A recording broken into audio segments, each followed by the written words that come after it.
Bien, Dios les bendiga en esta mañana, mis amados hermanos. Vamos a continuar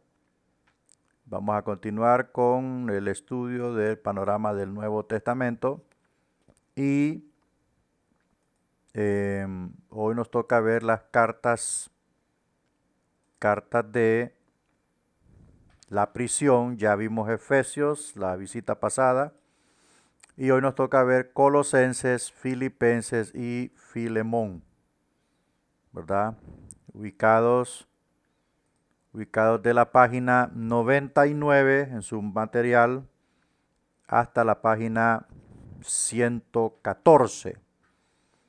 Bueno, esto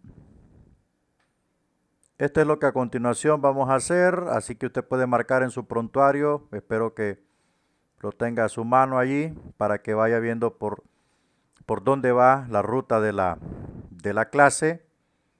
Considero que vamos avanzando bastante porque esto correspondía al 18 de octubre. Entonces vamos a pasar a las diapositivas. Aquí están, pero sin antes vamos a orar. Padre, en esta mañana te damos las gracias. Ponemos en tus manos el desarrollo de esta clase. En el nombre de Jesús pedimos la ayuda del Espíritu Santo, ya que Él es la fuente de toda inspiración y sabiduría en nuestras vidas. Oramos en tu nombre, Señor, para que todo esto salga de acuerdo a tu propósito establecido para nosotros. Amén y amén. Bueno, Colosenses, Filipenses y Filemón, esas son las cartas que a continuación vamos a ver. Vamos a ampliar aquí, ahí está. Entramos. Colosenses, el inciso A, el contexto histórico. Recuerde que estamos estudiando las 4 cartas que Pablo escribió en la prisión. En Colosenses, Pablo menciona sus sufrimientos y sus cadenas. En el capítulo 1, ¿verdad? Pablo escribió 2 cartas a iglesias que él no fundó. Estas son Romanos y Colosenses, ¿verdad? Ese es un dato que es importante conocerlo, ¿verdad? Las iglesias que Pablo no fundó se llaman las iglesias a los romanos y a los colosenses. Tal vez supo de la iglesia de Colosas por Epafras. Epafras, nuestro consiervo amado, dice Pablo, que es un fiel ministro de Cristo para vosotros, quien también nos ha declarado vuestro amor en el Espíritu. La ciudad de Colosas no fue tan grande ni importante como Efeso. A diferencia de Efeso, Colosas no estaba situada al lado del mar. Sin embargo, estaba cerca del río Licas y en el camino principal entre Roma y el este. Por este camino viajaban numerosas personas y muchos llegaban con falsas enseñanzas. Pablo escribió para corregir estos errores y para instruir a los colosenses sobre el vivir en santidad. Bueno, eso es parte del contexto histórico que envuelve a los destinatarios de la carta y un poco de lo que consistía Colosas, ¿verdad? Que era una ciudad o un lugar donde era transitado por muchas personas que viajaban hacia el este de Europa, por decirlo así. Entonces ellos eran visitados por muchas personas que poseían diferentes tipos de enseñanzas, doctrinas, pensamientos dogmáticos, filosóficos, gnósticos. Había ¿cómo le digo? Había demasiado auge de diferentes pensamientos religiosos. Y en este sentido, la iglesia de Colosas o los colosenses estaba prácticamente a discreción de todas estas eh, tipos de enseñanzas, ¿verdad? Uno de los problemas más graves que pueda enfrentar una iglesia aparte de una división, es la enseñanza, la falsa enseñanza. Eso es peligrosísimo y muy grave, ¿verdad? Por esa razón es que la iglesia del Señor debe de estar bien adoctrinada, bien enseñada para que ningún pensamiento de otro orden pueda alterar la naturaleza doctrinaria de la iglesia. Ahora veamos el contexto religioso, ya vimos el contexto histórico, ahora vamos a ver el contexto religioso de Colosas. ¿Cuál era la falsa enseñanza que estaba predominando? Bueno, las falsas enseñanzas en Colosas fueron una mezcla de ideas judías y gnósticas. La palabra gnóstico viene de la palabra griega gnosis, que significa conocimiento. Los maestros gnósticos afirmaban que ellos tenían el conocimiento secreto que se necesitaba para la salvación. Algunas de las enseñanzas gnósticas estaban presentes en Colosas durante el primer siglo y se desarrollaron más durante el segundo siglo. Las enseñanzas falsas en Colosas eran frecuentemente llamadas las herejías colosenses. Los falsos maestros le estaban restando importancia a Jesús. En contraste, Pablo escribió que Jesús es supremo y suficiente. Él es la cabeza sobre todo poder y potestad y somos completos en Él, según Colosenses 2:10. El versículo principal en Colosenses es versículo 18, para que en todo Jesús tenga la preeminencia, ¿verdad? Bueno, podemos decir que el tema general de la carta de Colosenses es la supremacía de Cristo, ¿verdad? O sea, en cierto versículo Pablo dice, porque en él habita toda plenitud de la deidad. O sea, refiriéndose a que Jesús es más excelso que cualquier líder, que cualquier cosa. Eso es importante entenderlo. Cuando nosotros tenemos el panorama claro de cómo era el contexto religioso de un libro que estamos estudiando, nos vamos a dar cuenta del por qué el escritor sagrado ataca esta falsa enseñanza con una doctrina o con las palabras de Jesús, ¿verdad? O sea, nosotros tenemos que tener claro eso, de que en muchas cartas epistolares nos encontraremos con el ataque o la refutación de parte del escritor sagrado contra aquellas enseñanzas nocivas y dañinas contra la doctrina de la iglesia. ¿Existen falsas religiones? Sí existen. ¿Existen doctrinas heréticas? Sí existen. Existe la apostasía, existe. Contra todas estas cosas la iglesia debe de estar preparada. La iglesia debe de estar enseñada, los líderes deben de estar definidos, ¿verdad? Uno de los problemas grandes que enfrenta el cristianismo es que los pastores no se quieren preparar. Ellos asumen que el Espíritu Santo les va a dar todo porque solo leen la Biblia. Pero el asunto es interpretar, el asunto es conocer, el asunto es dar. ¿Qué tipo de pasto está recibiendo la iglesia? ¿Qué tipo de alimento está recibiendo la iglesia? ¿Un alimento sólido, un alimento mediocre o un alimento nutritivo? Ese es el asunto que la iglesia necesita recibir.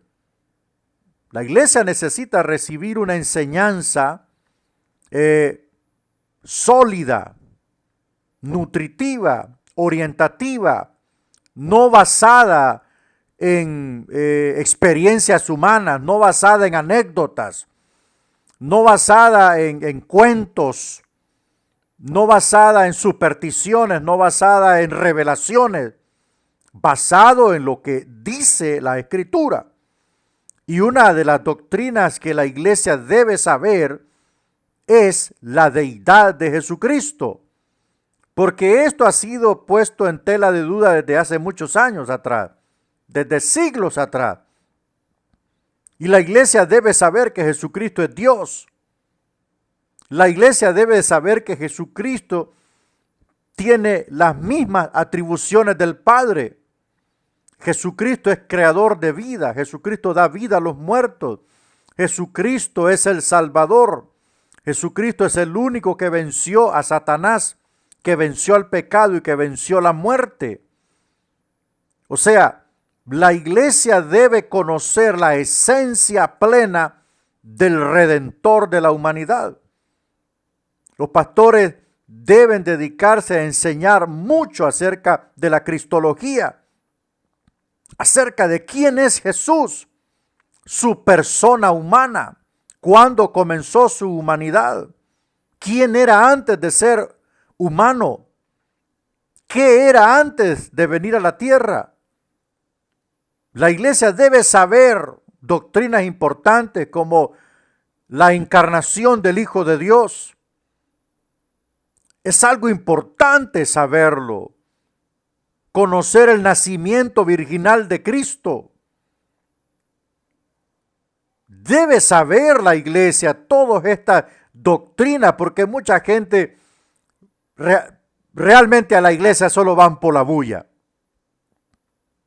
Van por la bulla porque les gusta bailar. Bueno, algunas iglesias bailan y hay gente que le gusta bailar. Fueron bailarines en el mundo y en la iglesia se baila para Cristo, entonces ellos están bien porque están bailando. Pero en cuanto a doctrina no saben ni jota, no saben ni una tilde, no saben nada. Y hay otros que hasta se persinan, o sea, imagínese usted, son arrastrados por las ferias patronales de sus localidades, son arrastradas por las fiestas ecuménicas, son arrastrados por muchos costumbrismos implantados por las religiones de este mundo. Pero pregúntenles qué saben acerca de Jesús. No saben nada. No saben absolutamente nada. Otro por allá dijo de que Jesús fue el hermano mayor de Satanás. Eso es algo totalmente errado en las Escrituras. Jesucristo es Dios. Del único que dijo que era nuestro hermano mayor era de nosotros, en referencia a la relación con el Padre. O sea, es algo totalmente diferente, y Pablo en la carta a Colosenses hace una demostración monumental en el capítulo 1 acerca de quién es Jesucristo. Dice, Él es la cabeza. Él es la cabeza de toda potestad. O sea, tenemos que conocer quién es Jesucristo. Tenemos que conocer su deidad. Él es en esencia igual que el Padre, pero distinto en físico, porque el Padre es espíritu.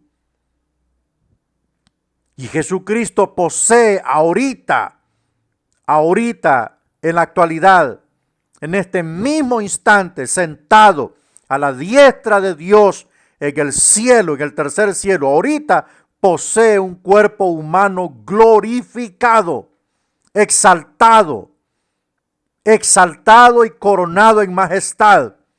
Está sentado a la diestra de Dios, recibiendo la alabanza, la adoración de todos los seres angelicales en el cielo, recibiendo la gloria y la adoración de todos los salvos que han llegado al cielo. En este mismo instante, precisamente ahorita, Jesucristo está sentado a la diestra de Dios. Él es Dios, comparte la misma gloria porque el Padre la ha cedido a su Hijo. Es importante conocer que Él tiene potestad, señorío, autoridad sobre todas las cosas en este mundo, fuera de este mundo, por encima de este mundo y debajo de este mundo. Él tiene todo señorío y autoridad. Todo está sujeto a Él. Él es la causa de toda la creación. Entonces, Jesucristo es Dios en la carne. Y los falsos maestros en Colosenses estaban enseñando otra cosa, que ellos poseían el conocimiento secreto para consolidar la salvación. El único conocimiento, dijo el apóstol Juan, es conocer a Jesús. No más. Ese es el único conocimiento, tener un encuentro personal con Jesucristo y la salvación le es entregada al hombre gratuitamente. Ese era el contexto religioso en Colosas. ¿Y cuál es el contexto religioso de la iglesia de hoy? El contexto del religioso de la iglesia de hoy está plagado, invadido, saturado desde adentro. No, ya no es un contexto. Ya no es un contexto, porque el contexto es lo que te rodea. Es la realidad interna de la iglesia. La realidad interna, cómo está la iglesia por dentro. Unos están lejos de la palabra de Dios. Otros han convertido el Espíritu Santo en un espectáculo. Otros han convertido la palabra en un comercio extraordinario. Otros están persiguiendo las riquezas, los millones, y se han vuelto millonarios, por decirlo así. Son magnates del evangelio. Otros están enseñando doctrinas humanas, doctrinas de demonios, como la teología de la prosperidad, como la reforma apostólica, como el papado con tinte evangélico, como el gobierno, como el nuevo ministerio que ha aparecido, el sacerdocio. Ha aparecido el sacerdocio, que para que alguien sea sacerdote tiene que ser ungido por su sacerdote mayor. El sacerdocio hace tiempos murió. En Cristo se cumplió todo. Él es el gran sumo pontífice y sacerdote de nuestras almas, dice el escritor de la carta a los Hebreos. La iglesia debe conocer esto, los líderes deben conocer esto. Un líder sin iluminación es un líder que va a tientas. Es importante conocer a qué nos estamos enfrentando. Es importante contrarrestar, es importante no caminar con los apóstatas. No camines con los apóstatas. Te llevarán en una dirección contraria. Todos aquellos que creen que no viene el rapto son apóstatas. Todos aquellos que creen en la teología de la prosperidad, en la nueva era, en el neopentecostalismo, en la reforma apostólica, todos aquellos que creen en los encuentros son apóstatas. Por tanto, no camines, no te juntes con ellos, porque ellos te llevarán en una dirección contraria, te sacarán del llamamiento santo y te llevarán en pos de sus creencias dogmáticas erradas. Esa es la realidad de la iglesia de hoy. Estamos asimilando pensamientos doctrinarios y dogmáticos de todos lados. Estamos asimilando vientos de doctrinas de todos lados, y la Biblia cada vez más pierde protagonismo en nuestra formación cristiana. Hay creyentes que están más saturados de lo que dice el pastor que lo que menciona el Señor en su palabra. Y eso no puede ser así, iglesia. Iglesia, levántate en el nombre de Jesús. Líderes que oyen esta enseñanza, levántense en el nombre de Jesús y ataquen la herejía, ataquen la apostasía, ataquen el conformismo, ataquen la religiosidad, ataquen la frialdad espiritual, ataquen los pseudofariseos dentro de la iglesia. que están puestos ahí por el enemigo porque son pámpanos que Cristo no sembró.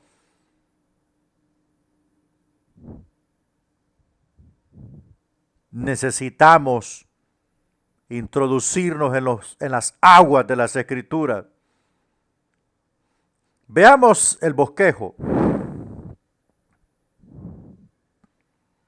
Dividir Colosenses en dos partes nos ayuda, según la figura 7.15 de su material. Pablo solía seguir un patrón en sus cartas. Primero escribía sobre doctrina, es decir, escribía sobre la base de la teología de nuestra salvación. Luego, en la segunda parte de sus cartas, a Pablo le agradaba contestar la pregunta ¿y ahora qué? Así, en la segunda parte de sus cartas, Pablo aplicó la teología a la vida diaria, porque es que la teología también debe ser aplicada. Toda buena enseñanza conecta el qué. O sea, toda buena enseñanza conecta el qué con el entonces qué y ahora qué. Por eso se necesita toda buena enseñanza. Y predicación aplicada, aplica la teología y la doctrina a la vida diaria. Hay una teología que se llama teología aplicada. Y esa teología aplicada nos da las herramientas a nosotros para que nuestro diario vivir, para que nuestra forma de pensamiento, para que nuestra forma de ver el mundo, para que nuestra forma de actuar esté gobernada por la enseñanza. Mi pueblo pereció porque le faltó conocimiento, le faltó instrucción, le faltó enseñanza, le faltó saber para cuando se enfrentara al qué, cuando viniese el entonces qué y cuando apareciera el ahora qué. Y muchos creyentes que con estas tres preguntas han sido derrotados porque no hubo buena enseñanza, porque el pastor solo predica. Está bien predicar, porque nos mandaron a predicar, pero debe haber un momento de enseñanza donde te detienes a explicar la palabra. Este verbo salió de aquí, este verbo significa esto. Cristo dio a entender esto en esta expresión y va enseñando y le va ilustrando a la gente como aquel que empezó a predicar del ósculo santo y el ósculo santo y el ósculo santo y los hermanos con el ósculo santo y nunca dijo qué era el ósculo santo. Esa es nuestra realidad porque los pastores le tiemblan a la teología. O sea, eso es algo burdo, algo sin pie ni cabezas. Eso es algo totalmente fuera del orden. ¿Por qué le tienen miedo a la teología? Por la simple y sencilla razón que son haraganes. No nos equivoquemos, mi gente. El que le gusta leer, el que le encanta aprender, se dejará conducir por el mejor maestro de todos los tiempos y se llama Cristo. Ese es el mejor maestro de todos los tiempos. ¿Cómo es posible que el Señor permitió que el apóstol Pablo, si la teología no fuese importante, él no hubiera llamado a Pablo, hombre, a la salvación? Si las teologías de la salvación, de la justificación, de la regeneración, llegaron al evangelio por parte de Pablo. Entonces, si eso no hubiese sido importante para la iglesia del Señor, el Señor no hubiera salvado a Pablo, hombre. Así de sencillo. Pero recordemos que con el apóstol Pedro no íbamos a llegar hasta aquí. No. Con el apóstol Pedro no hubiéramos completado el canon del Nuevo Testamento, me disculpan, pero se necesitaba la aportación de Pablo. Y por eso conocemos el rapto de la iglesia. Por eso conocemos esta doctrina del rapto de la iglesia. Por eso conocemos la predestinación. Por eso conocemos la elección, elegido según su presciencia, su gracia. Porque estas teologías eran necesarias para la formación, la buena instrucción de la iglesia. Porque hay gente que se preocupa por lo físico, pero no por lo espiritual. Y todo esto aporta para lo espiritual. El hombre es según lo que cree y vive de acuerdo según lo que piensa. Y hay mucha gente que está errada en las Escrituras. Colosenses en dos partes. Número 1, doctrina poderosa. Nuestro Salvador Supremo. Capítulos 1 al 2. Número 2, enseñanza práctica. Guía para una vida santa. Capítulos 3 al 4. Eso es todo. La supremacía de Cristo. Colosenses 1, 15 al 23. Cristo es supremo. Usted tiene que leer todo ese pasaje de la Biblia allí donde está recibiendo la clase. Discúlpeme. Tiene que leer todo, analizar todo ese texto, todo ese párrafo, para que entienda por qué Cristo es supremo. Cristo es supremo, es decir, que está sobre toda cosa y sobre toda persona. Él es igual con el Padre.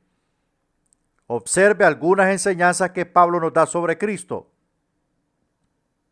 Ya le dije en el inicio, Cristo es igual con el Padre en esencia. Por eso aquellos fariseos que estaban allí cuando el Señor perdonó los pecados del paralítico que bajaron por el techo, Él primero perdona los pecados para enseñarles a los fariseos que andaban allí espiando, ¿verdad?, de sacones, para enseñarles que Él tiene los mismos atributos de su Padre, al cual ellos también le llamaban Padre. Qué contradicción, ¿verdad? No pudieron identificar al Padre que estaba ahí. Entonces por eso le digo, hijo, tus pecados te son perdonados. ¡Ja! Y eso reventó la chimadura, papá. Empezaron a morder ahí, a decir que quién era este que perdonaba los pecados. Porque es que a la gente le interesa conocer el origen del porqué de las cosas en lugar de recibir lo que Dios está haciendo y de creer lo que Él está haciendo. Y por eso el Señor le dijo, te voy a demostrar, les preguntó, ¿qué es más fácil? Mire qué pregunta, ¿qué es más fácil, perdonar los pecados o decir levántate y anda? Ninguna de las dos cosas era fácil, porque eso no estaba sujeto al orden humano. Decirle al hombre, levántate y anda, no estaba sujeto al orden humano. Hasta ahí todo el poder humano no podía hacer nada de eso. Las dos cosas le pertenecían única y exclusivamente a una deidad superior a todo lo que existe, y ese era Jesucristo. Por tanto, les demostró, te perdono los pecados, levántate y anda, y en el instante se levantó. Nunca en su vida se había parado. Toda la vida estuvo al ras del suelo o en una cama tirado. Toda la vida estuvo al ras del suelo y Jesús le dijo, puf, levántate y anda. Y agarró su camilla y se paró y se fue caminando como que si toda la vida hubiese caminado. Entonces Él les enseñó que esas dos atribuciones únicas y exclusivamente le pertenecen a Dios. Aleluya. 6 descripciones de la supremacía de Cristo en Colosenses. Bueno, creo que esto,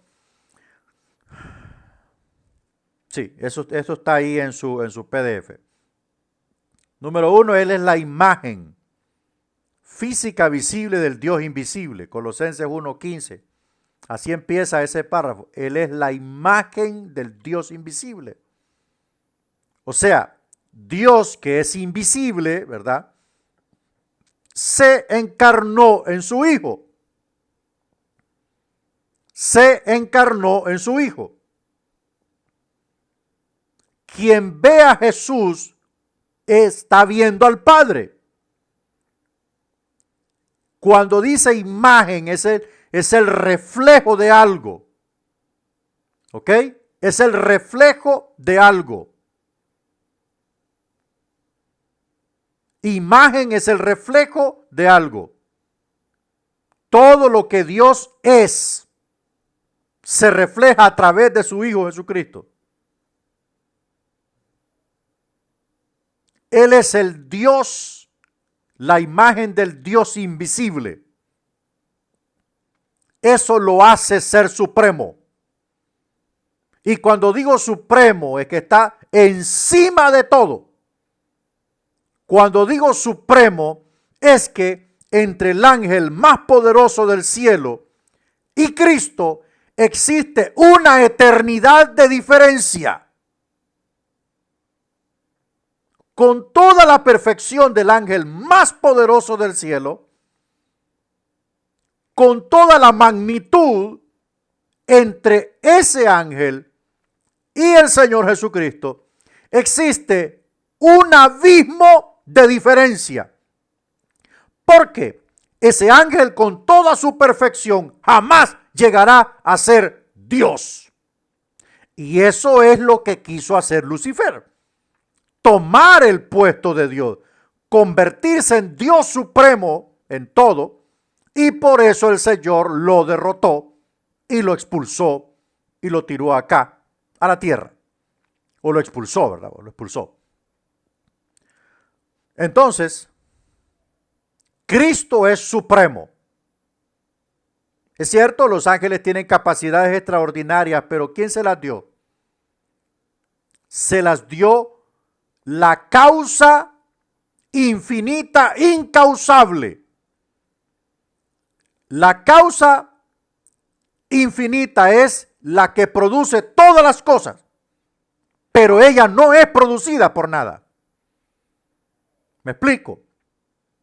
Entonces, eso lo hace supremo. 2. Es el primogénito sobre toda creación. No dice toda la creación, dice toda creación. El primogénito tenía derechos especiales y privilegios. Jesús nunca fue creado. Más bien, Él creó todo. Entonces, es el primero en rango. Pablo lo describe como el primogénito para mostrar que Él es sobre todo lo creado. Él es el heredero de todo. Es el primero en importancia. Antes que Dios vea a los hombres, voltea a ver a Jesucristo. Voltea a ver a Jesucristo. Cuando usted se acerca a orar al Padre, antes que empiece a verlo usted, voltea a ver a Jesucristo. Porque Él satisfizo toda la voluntad del Padre. Entonces, cuando alguien se acerca a Dios en el nombre de Jesucristo, Él primero voltea a ver a su Hijo y dice: por ti yo le voy a responder. Bueno, Él dijo, todo lo que pidieres al Padre orando en mi nombre, Él lo hará. Todo lo que pidieres al Padre orando en mi nombre. Nadie puede venir al Padre sino por mí. Y nadie puede acercarse al Padre. O sea, nadie puede acercarse a Dios sino por Jesucristo. Y yo le pregunto, ¿cuáles son los méritos del hombre para que Dios corra alocadamente por él? Primero verá los méritos del Hijo para que tenga misericordia de nosotros. Por eso cuando usted se acerque a orar, Señor, dígale: yo vengo en los méritos que Jesucristo tu Hijo hizo en la cruz por mí, y yo me acobijo de esos méritos para acercarme delante de ti, Señor, y hallar gracia para el oportuno socorro. Y hay gente que se acerca a Dios ordenándole. A Dios no se le ordena, a Dios se le implora, se le suplica que tenga misericordia, como dijo aquel ciego: Jesús, hijo de David, ten misericordia de mí. Y nosotros venimos ordenándole al Padre como los profetas de la nueva revelación de hoy. Ordenamos. Aquella dijo: no aceptamos un no como respuesta. ¡No, hombre! Por el amor de Dios, ¿qué nos está pasando? ¿Qué le está pasando a la iglesia? ¿Qué le está pasando a la iglesia? ¿Quién nos dijo que teníamos que decretar? ¿Quién nos dijo que teníamos que decretar? La Biblia dice aquí os doy autoridad, pero esa autoridad está subordinada a Jesucristo. Aquel le dijo, lo que tú atares en la tierra será atado en el cielo. O sea, cuando tú decidas hacer algo, habrá respuesta del cielo. Porque yo te doy esa autoridad. Pero nunca nos dijo que teníamos que ordenarle a Dios. Nunca nos dijeron que teníamos que decretar. O sea, cuando un rey da un decreto es cúmplase. ¿Y quiénes somos? Nosotros no somos reyes. No somos reyes. No somos más grandes que Cristo. El único que decreta es el rey. El único que establece es el rey. El único que planta el reino es el rey. Nosotros no somos reyes.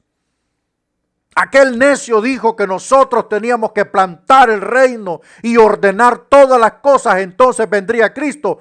¿Cuándo vamos a ordenar todas las cosas si la iglesia ha desordenado todo? Eso es imposible, iglesia. Tenemos que contrarrestar todas estas enseñanzas impuras que han surgido dentro de la iglesia. No nos han mandado a ordenar nada. Nos han mandado a predicar el evangelio de Jesucristo. Cuando el Señor venga, espero que pueda hallar un poco de fe en la tierra. Él es antes de todas las cosas y en Él todas las cosas subsisten. Él es eterno. Él es eterno, Él es el principio de la eternidad. Él no muere. Él no puede morir. Y el que lo persigue fracasa.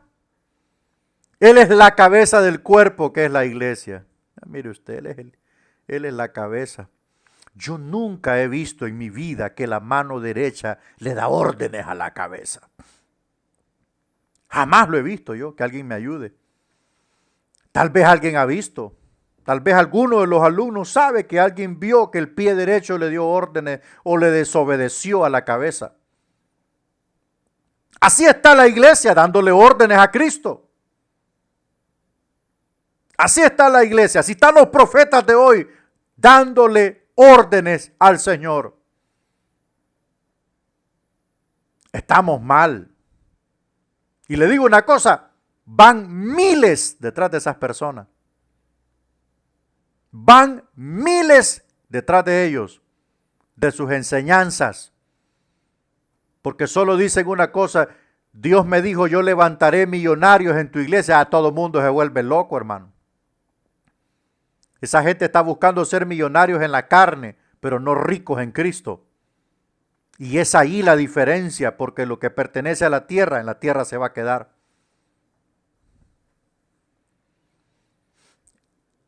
Él es el comienzo y el primogénito entre los muertos para que en todo tenga la preeminencia. Cuando dice que es el primogénito entre los muertos, es porque Él fue el primero en resucitar. Él fue el primero en resucitar por sí mismo. Por sí mismo. O sea, Él murió. Obedientemente murió. Y dijo, al tercer día voy a regresar. Y al tercer día regresó. ¿Y quién de los que han muerto han regresado por sí mismos? Ninguno, porque ninguno tiene esa potestad. El autor de la vida pone la vida a disposición y la vuelve a tomar porque esa es una potestad soberana y divina de Él. Él en cierto momento dijo, yo tengo el poder para poner mi vida y tengo el poder para volverla a tomar. Eso lo hace Supremo. Bueno, las 5 características de la herejía de Colosenses 1, las reglas, estas reglas estrictas fueron sobre comidas, fiestas religiosas, circuncisión. Bueno, eso usted lo va a ver ahí en su material.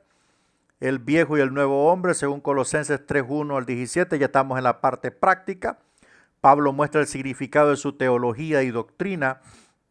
Cristo demanda una nueva manera de vivir. Pablo compara el cristianismo con despojarse del viejo hombre y revestirse del nuevo. Él dice que los creyentes tienen que deshacerse de las acciones malas que pertenecen a nuestra naturaleza carnal. Bueno, este argumento es muy, ¿cómo le digo? Muy conocido, muy sabido. No hay nada que decir aquí. Es lo mismo que se viene diciendo siempre. Abandone la vieja vida y revístase de la nueva. Renuncie. Para Pablo esto es claro. Y esto no está claro para mucha gente porque esto no genera popularidad. Seamos honestos. ¿Qué es lo que queremos dentro de la iglesia? ¿Queremos una iglesia consagrada, salvada y lavada con la sangre de Cristo y viviendo en orden para el Señor? ¿O queremos una iglesia mundana, una iglesia multitudinaria, una iglesia full de norte a sur y de este a oeste, pero repletos de qué? Repletos de impíos, repletos de mundanos, repletos de toda clase de gente no salvado, no regenerado, porque no se está enseñando que se debe abandonar el viejo hombre. Se está aceptando a la gente con sus mañas pecaminosas, con su estilo de vida pecaminoso dentro de la iglesia, y eso convierte a la iglesia en algo que no es la naturaleza del que la llamó, en algo profano. Muchas personas están subiendo a los altares predicando en la carne. Muchas personas están subiendo a los altares predicando en fornicación, en adulterio. ¿Y qué otras cosas más? Porque hablar de esto a la iglesia no genera popularidad. Esto sacude los cimientos de las personas. Cuando decimos deje el pecado, abandone la fornicación, abandone la inmundicia, santifíquese para Dios para que el Señor lo use. Cuando decimos eso, la gente ya no vuelve a la iglesia porque la gente anda buscando un lugar donde sentirse bien, y de esas iglesias hay muchas donde es permitido el homosexualismo, donde es permitido el lesbianismo, donde hay pastoras lesbianas, donde hay pastores homosexuales, hay iglesias homosexuales. Entonces, esto de dejar la carnalidad del viejo hombre y apropiarse de la naturaleza del nuevo hombre ya no tiene validez, porque se creen los dueños de la iglesia. Yo no soy dueño de la iglesia. Yo soy un trabajador del Señor. El dueño de la iglesia se llama Cristo. Y por lo tanto hay que seguir las instrucciones del Padre. Veamos las reglas para la familia de Dios. En Colosenses, Pablo da enseñanzas especiales para las relaciones en la familia de Dios. Las enseñanzas de Pablo sobre la familia son importantes. Esposas, sujétense a sus esposos. Esposos, amen a sus esposas. Hijos, obedezcan a sus padres. Padres, no sean demasiado duros con sus hijos. Siervos, obedezcan a sus amos. Amos, traten con justicia a sus siervos. Si mal no recuerdo, creo que en Colosenses, el punto de vista romano en Colosas era que la mujer tenía los mismos privilegios que el hombre. Y por eso el apóstol escribe un apartado y dice, bueno, esposas, sujétense a sus esposos, porque esto es la voluntad de Dios. Y una mujer puede decir, pastor, ¿y por qué siempre dicen eso? ¿Por qué? Porque eso es algo que Dios estableció. O sea, eso es algo que no puede ser movido de donde está. Y cuando los papeles cambian, entonces la cosa marcha mal. Por tanto, lo que está establecido no se mueva de donde está. Entramos a la carta de Filipenses. Entramos a la carta de los Filipenses. Contexto histórico. Bueno, en Europa el evangelio fue predicado primero en Filipos. Esta ciudad fue llamada así por el rey Felipe II de Macedonia. Este es el padre de Alejandro Magno.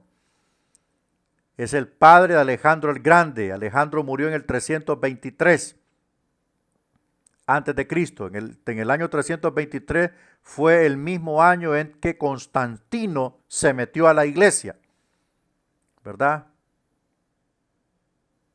Desgraciadamente ese hombre entró ahí, se arruinó todo. Pablo visitó a Filipos por primera vez alrededor de los años 49 al 53 después de Cristo. Para entonces era una ciudad romana con numerosos ciudadanos. Pablo hizo una comparación entre ser ciudadano romano en Filipos y ser ciudadano de los cielos. Bueno, esa comparación se debe a que en Filipos estaba la guarnición romana y eso era un lugar súper importante, influyente para los filipenses. Casi todos eran ciudadanos romanos, casi todos habían obtenido esa cartilla y se creían vivir en Filipos. Para ellos era vivir bajo el protectorado de Roma, vivir bajo el amparo del imperio. O sea, ellos estaban realizados. Y Pablo les enseña a los hermanos, a la iglesia de Filipos, y les dice: hey, nuestra ciudadanía está en los cielos. Es más grande ser ciudadano de los cielos que ser ciudadano de Filipos. Porque la ciudadanía celestial es una ciudadanía eterna. Es una ciudadanía que te permite una eternidad sin fin. Mientras que la ciudadanía romana es algo limitado, es algo temporal, es algo que pronto dejaría de ser y perdería todo tipo de auge y por fin desaparecería como desapareció. Mientras que el ciudadano celestial del cielo nunca se acabaría esa ciudadanía. Seguir el ejemplo de Cristo como siervo, Pablo les escribió a los filipenses sobre la unidad. ¿Por qué? Porque algunos creyentes estaban peleando. Pablo rogaba a dos mujeres como Evodia y Síntique, ¿verdad? Estas dos hermanas que se pusieran de acuerdo. La carta a los filipenses fue leída a toda la iglesia, por lo tanto, el desacuerdo entre las dos mujeres tuvo que ser serio.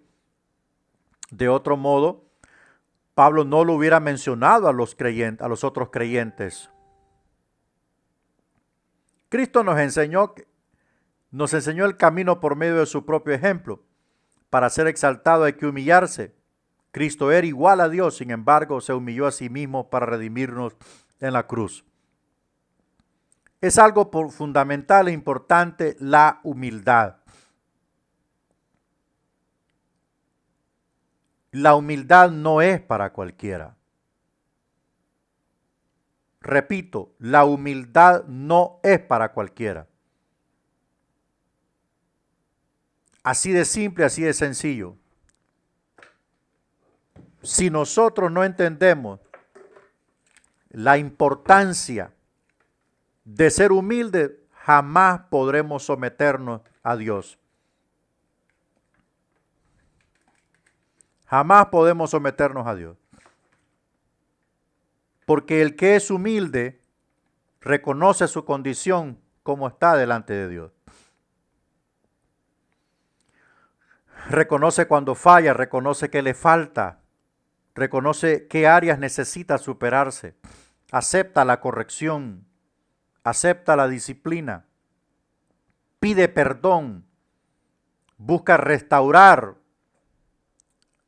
lo que dañó. Ese es ser una persona humilde. Pero muchas personas que no son humildes son arrogantes, orgullosos, soberbios, antipáticos. Y tenemos todos los defectos del mundo, porque cuando alguien es humilde, aunque tenga otros defectos, la humildad eclipsa esos otros defectos que tenga. Cristo es nuestro mejor ejemplo de humildad. Entramos a Filemón. En el contexto histórico, Pablo escribió esta breve carta mientras estaba encadenado. Probablemente estaba prisionero en Roma en ese momento. Esta carta es dirigida a un creyente llamado Filemón, quien encontró a Cristo bajo el ministerio de Pablo. O sea, Filemón se convirtió con el apóstol Pablo, por tanto era el padre espiritual de él. Filemón vivía en Colosas.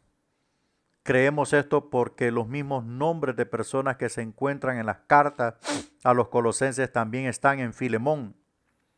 Pablo envió juntas las cartas a los colosenses y la carta a Filemón. Parece que Tíquico, un compañero de Pablo en la obra, llevó las dos cartas a Colosas. Y creo que ya tenemos una idea acerca de la carta de Filemón a Filemón por el asunto de Onésimo.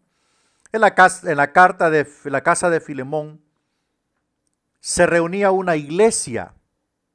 En la casa de Filemón se reunía una iglesia de Colosas.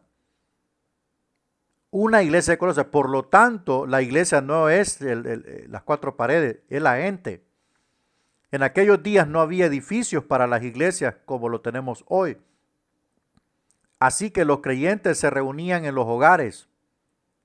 Si un hogar era demasiado pequeño, para todas las personas se reunían en diferentes casas. O sea, como las reuniones familiares. Acción de gracias y oración por Filemón. Pablo dio gracias a Dios por Filemón. También oró para que Filemón fuera un testigo eficaz. Pablo dijo que compartir nuestra fe con otros es la clave para entender nuestras bendiciones en Cristo. Veamos la solicitud a Filemón de restaurar a Onésimo. Filemón fue el amo de Onésimo, un esclavo que había escapado. En alguna manera, Onésimo se encontró con Pablo en Roma, al igual que Filemón. Onésimo recibió a Cristo a través de la predicación de Pablo y como nuevo creyente fue amable y de ayuda para Pablo. Sin embargo, Pablo lo envió de regreso a su amo. Y veremos por qué. La ley romana le permitía a Filemón castigar a Onésimo o mandarlo a matar por su falta, pero Pablo le pidió que lo perdonara y lo recibiera de regreso. Pablo quería que Filemón aceptara a Onésimo no como esclavo, sino como hermano en la fe. Tal vez Onésimo al huir le había robado algo, pues Pablo se ofreció a pagar cualquier deuda que él tuviera con Filemón. Bueno, esto es prácticamente una carta donde invoca la misericordia, el amor sobre todas las cosas, la justicia sobre todas las cosas, la justicia de Dios. Filemón tenía todo el argumento legal para castigarlo, pero antes de todas esas cosas estaba el amor en Cristo Jesús y amor como hermanos. Entonces eso fue lo que Pablo le pidió a Filemón, que por favor no hiciera eso, sino que actuara bajo el amor del Señor. Bien, aquí terminamos entonces nuestro estudio de hoy. Hemos avanzado a prácticamente el capítulo o la lección 20, 21 y 22. Vamos a orar. Recuerde hacer siempre sus tareas y estar pendiente del examen que será el 10 de octubre. Por supuesto, creo que es de profetas. Así es que vamos a orar. Padre, en esta hora te damos las gracias por tu amor, por tu misericordia y tu favor. En el nombre de Jesús, danos sabiduría y entendimiento y ayúdanos, Señor, a caminar sobre la luz que tú nos has puesto por delante. Bendícenos a todos. Amén y amén. Que Dios lo bendiga en gran manera. Seguimos en contacto. Que Dios lo bendiga.